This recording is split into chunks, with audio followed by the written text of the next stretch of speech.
Bonjour, bienvenue, nouvelle vidéo sur ma chaîne Figuiste. Comme d'habitude, une vidéo très simple, sans montage, sans incrustation.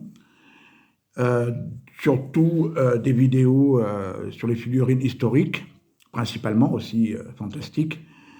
Et aujourd'hui, on ne va pas voir de figurines, on va découvrir un livre, je vais le découvrir en même temps, puisque je viens d'aller le chercher à l'instant à la FNAC. Et donc, c'est une autre période historique. Je rappelle, moi, j'ai déjà fait de l'Antiquité, toujours en 28 mm, hein. Figurine 28 mm. J'ai fait Antiquité avec les Romains des guerres puniques. Du Moyen-Âge, j'en ai pas fait, mais j'en ai fait à travers le fantastique, le médiéval fantastique. Ça se ressemble assez. J'ai fait la guerre de 7 ans avec la French Indian War, côté français-canadien. La guerre de 7 ans en Amérique du Nord. J'ai fait du napoléonien, beaucoup avec Waterloo, et également de la Seconde Guerre mondiale, et même du Japon samouraï Renaissance. Et donc là, je voulais commencer à voir un petit peu pour une nouvelle période historique, et en même temps, ça me permet de me documenter beaucoup. J'ai hésité un petit peu entre la guerre franco-prussienne de 1870 et la guerre de sécession. Finalement, c'est la guerre de sécession que j'ai choisie. Hein, voilà, donc la guerre de sécession, tout le monde la connaît. Sous ce nom en France, c'est la guerre civile américaine, American Civil War. Et le projet, c'est de le faire en figurine 28 mm de la marque Perry Miniature, une marque que j'aime beaucoup. Donc je vous invite à vous abonner déjà, et si vous ne l'avez pas fait, parce qu'il y aura d'autres vidéos évidemment, sur cette période-là, où je montrerai les figurines Perry Miniature, et également je vous invite à aller voir les vidéos précédentes. Donc ça, c'est la première sur la guerre de sécession, et on va commencer par un livre. Alors je vais vous expliquer pourquoi j'ai acheté ce livre. Tout simplement parce que la guerre de sécession, l'American Civil War, j'hésitais un peu, je voyais un peu des costumes bleus contre des costumes gris. Et puis, en me renseignant un peu, je me dis que c'était pas du tout ça. Il y avait énormément d'uniformes différents, notamment du côté des confédérés, selon les États d'où ils venaient, selon si c'était des milices, si c'était de l'armée régulière, au nord comme au sud. Et je me suis dit, en achetant là, j'ai 3 boîtes périminiatures qui vont arriver, que j'ai trouvées pas chères sur le Bon Coin, mais ça, on en reparlera. Et je me suis dit que même dans une même boîte, je vais pouvoir faire énormément de régiments ou de bataillons différents, avec des uniformes différents. Et c'est pour ça que j'ai trouvé un livre en français cette fois-ci. Généralement, l'uniformologie, j'en trouve beaucoup en anglais. Donc, c'est André Jouinot. Je crois qu'André Jouinot, c'est pour les dessins, et qu'il a fait déjà pas mal de livres sur le napoléonien. Donc j'étais content de trouver ça. C'est un livre qu'on trouve facilement, donc je l'ai acheté neuf, il coûte 29,50 €. On le trouve à peu près partout. Et voilà, donc ça va être un petit peu quelque chose que j'ai très envie de faire, c'est-à-dire dans une même boîte, faire vraiment des costumes différents. Donc je découvre avec vous la guerre de sécession, 1861-1865. Bon, en France, on voit surtout ça, une guerre entre les pros et les anti-esclavage, mais bon, c'est un petit peu plus complexe que ça. Disons que c'est quand en 1860, un nouveau président est élu, et que c'est Lincoln, et que les sudistes n'apprécient pas trop, même s'il n'abolit pas l'esclavage au début de son mandat. Et ils vont faire petit à petit sécession, les États du Sud, et il va y avoir une guerre donc, entre les États du Nord très industrialisés, très modernes, et les États du Sud qui sont très ruraux et qui dépendent beaucoup du coton. Et rapidement, je crois que le Nord, c'était environ 20 millions d'habitants, et le Sud, un peu moins de 10 millions, dont 3 500 000 esclaves qui n'allaient pas se battre. Donc on peut voir le premier chapitre, je découvre avec vous, les armées de l'Union. Donc vous connaissez, c'est un petit peu ces couleurs, bleu marine, bleu ciel. Ce sont aussi les mêmes couleurs qu'on voit, ou qu'on a vues ou qu'on verra dans les guerres indiennes. Donc déjà une chronologie très intéressante. Ça c'est très bien, vous voyez, donc ça a l'air d'être un livre vraiment très complet. et tous les drapeaux et fanions. Donc en uniformologie, en figurine, évidemment, ça peut être très très bien. Drapeau des régiments réguliers d'infanterie, etc. Donc les insignes, donc difficile d'être plus précis que ça. Je vous dis, moi, c'est pour essayer de faire maximum de bataillons, de régiments différents avec une même boîte. Bon, beaucoup de textes. Comment était composé un régiment.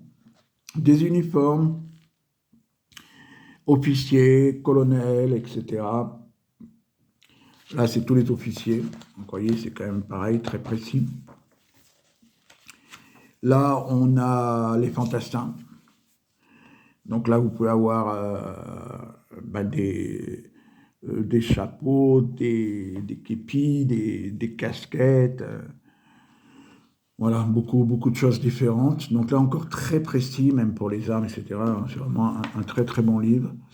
Et puis, même si, pour nous, les francophones, c'est merveilleux. Alors, je ne sais pas si elle a été traduite en anglais, mais pour les autres pays que ça intéresserait, n'importe quelle langue, bon, ben, c'est juste des légendes, donc ça peut être compris facilement. Donc, vous voyez, les soldats de l'Union, bon, on est surtout sur un schéma bleu marine en haut, bleu ciel en bas. Alors, vous avez vraiment tout, hein. Vous avez les vestes, vous avez le dos, là c'est très important quand on fait des figurines, un caporal, un tambour, etc. Là vous avez des fantassins en tenue de combat, donc vous voyez qu'il y a des uniformes très différents, hein. Le 83e Pennsylvania Infantry, et puis à droite on a même des costumes verts. Bon, ben, j'ai pas lu encore en détail. Vous voyez, c'est le premier, The First United States Sharpshooters, régiment créé en 1861, donc encore une couleur un peu différente. Il y a beaucoup de couleurs vertes. Les Sharpshooters. Moi, je ne connais pas du tout, donc je vais apprendre. C'est ça qui est bien. Vous avez un corps de vétérans, donc on est toujours dans le Nord, hein, dans l'Union. Des drapeaux, des poteaux d'époque. Il ne va pas en avoir beaucoup. Et les marines, corps de marine. Là aussi, on est pas mal, mais vous voyez, vous avez un sergent de la New York City Guard. Vous avez vraiment, là, vous avez les zouaves. On en reparlera des zouaves. Moi, j'ai acheté une boîte de zouaves où il y en avait au nord et au sud, inspirés des régiments français, des zouaves français d'Algérie. Voilà, et là, c'est assez intéressant, puisque je vous disais, il y avait un peu pour les confédérés, un peu tous les États qui faisaient qu'il y avait des uniformes différents. Pour le Nord, c'est un petit peu pareil, puisque vous avez tous les volontaires par exemple de New York City. Et vous voyez qu'il y a vraiment beaucoup d'uniformes différents. Là, vous voyez, c'est les Italiens de New York, par exemple. Là, c'est les Irlandais de New York. Donc, il y a de quoi faire. Là, encore des volontaires de New York. Bon, je vais voir ça en détail. Apparemment, là, c'est des tenues qui ressemblent un peu à celles des zouaves. Encore des volontaires de New York City, voyez, c'est très précis. La Pennsylvanie, premier régiment de volontaires de Pennsylvanie, volontaires de l'Indiana, les volontaires de la Nouvelle-Angleterre, et Boston, voilà. Après, on a un chapitre sur l'artillerie à pied, l'artillerie à cheval, encore beaucoup d'uniformes. Voilà, c'est pas être plus précis, on a même évidemment les canons. On a la cavalerie, la fameuse cavalerie de l'Union. Là, vous voyez que vous pouvez retrouver certains uniformes qu'on retrouvera dans les guerres contre notamment les Indiens des plaines. Voilà, toujours pareil, un bleu marine. Là, c'est pas les volontaires, c'est l'armée régulière, donc c'est bleu marine, bleu clair avec une bande jaune, voilà. Hein. Voilà, donc les emblèmes de la cavalerie. Voilà, les autres armes et services de l'Union, donc on va avoir plein le génie, la transmission, etc. Les services de santé, c'est très très complet, très bon livre. On passe à la Confédération avec un petit laïus, les généraux du sud de la Confédération sécessionniste. L'infanterie régulière, donc là on voit, comme on disait tout à l'heure, les costumes bleus contre gris, donc c'est du gris clair, du gris neutre peut-être en peinture, avec un bleu ciel. Donc ça, c'est les armées régulières, mais vous voyez que il y a beaucoup d'uniformes. Vous avez des soldats comme ça en tenue de campagne, à beaucoup de couleurs. Ça fait très envie, donc je regarderai ça en détail. Les grades avec les petites marques.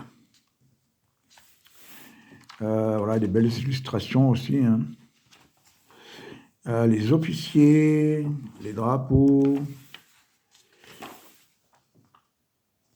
Voilà, ça c'était, je crois que c'est ça, le drapeau. Bon, on connaît beaucoup ce drapeau-là, mais au départ, c'est ça le drapeau de la Confédération.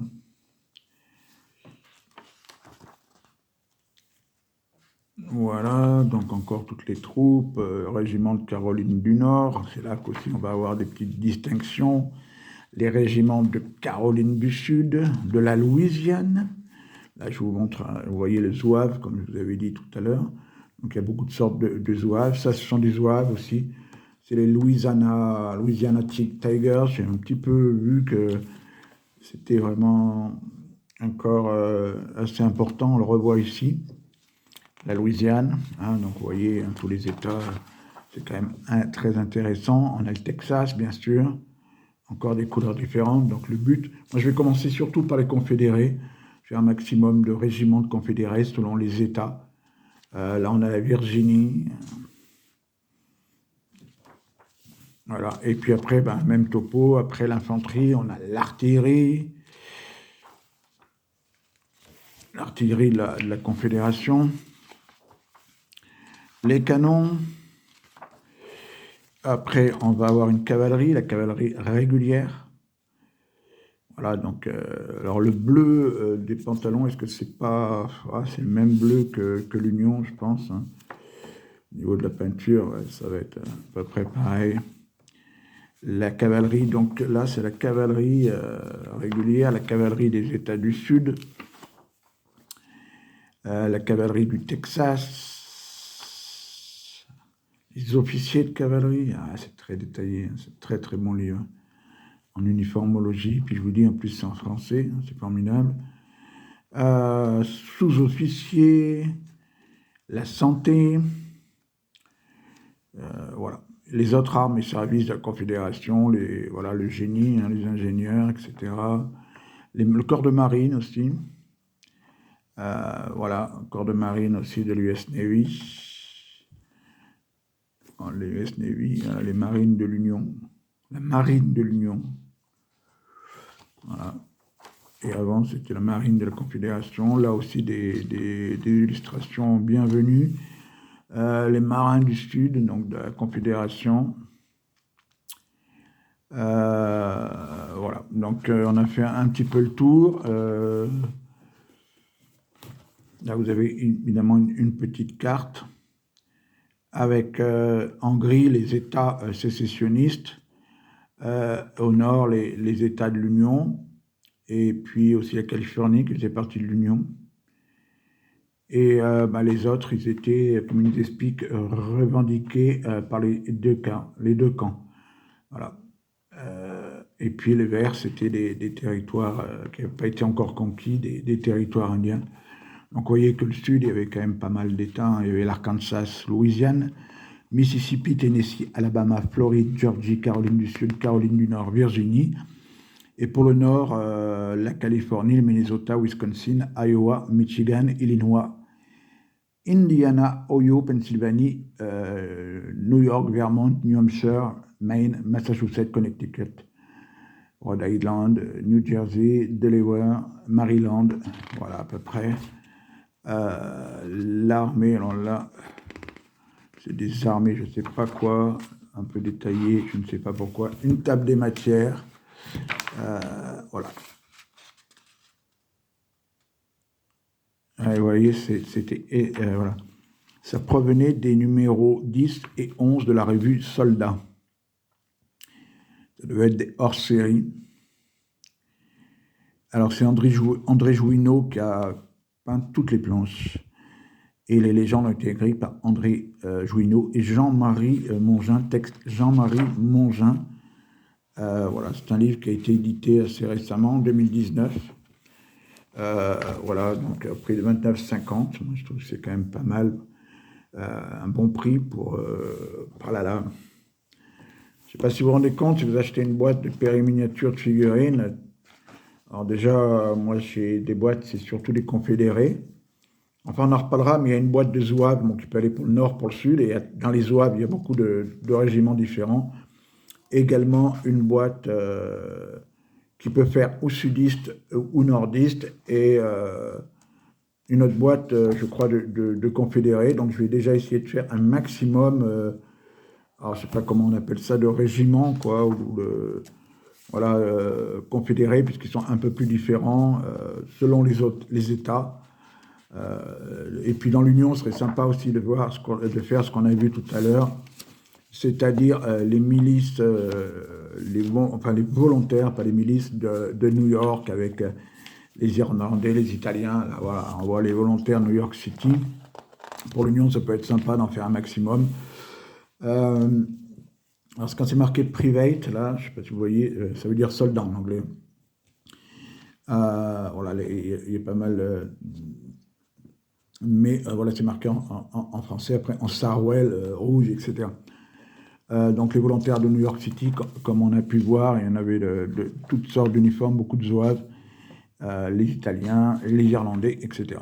Voilà, donc j'espère que ça vous a plu, et puis que ça vous a donné envie, peut-être, si vous faites de la guerre de sécession et que vous voulez aller plus loin que les armées régulières bleues contre les armées régulières grises, et ben, de vous procurer ce livre. Et puis, voilà, après une prochaine vidéo, bon, je continuerai évidemment une prochaine vidéo, il y aura de Seconde Guerre mondiale avec une boîte d'infanterie soviétique qui va bientôt arriver au mois d'octobre, et puis projet Waterloo, les autres périodes, on va voir aussi les samouraïs que j'ai peint au feutre, une prochaine vidéo. Après French Indian War, j'en referai une autre, etc. Mais aussi en parallèle, puisque j'ai pratiquement tout peint ce que j'avais, et quand je dis tout peint, j'ai compté l'autre jour, c'est à peu près 1600 figurines en tout. Mais voilà, en même temps, je vais quand même faire, comme j'ai presque fini tout le reste, je vais faire l'American Civil War, guerre civile américaine, guerre de sécession, on dit en français, donc avec les armées de l'Union et de la Confédération. Livre André Jouineau, Jean-Marie Mongin, très belle illustration, très précise. Voilà, allez, à très très bientôt. Merci d'avoir regardé cette vidéo. Au revoir, merci.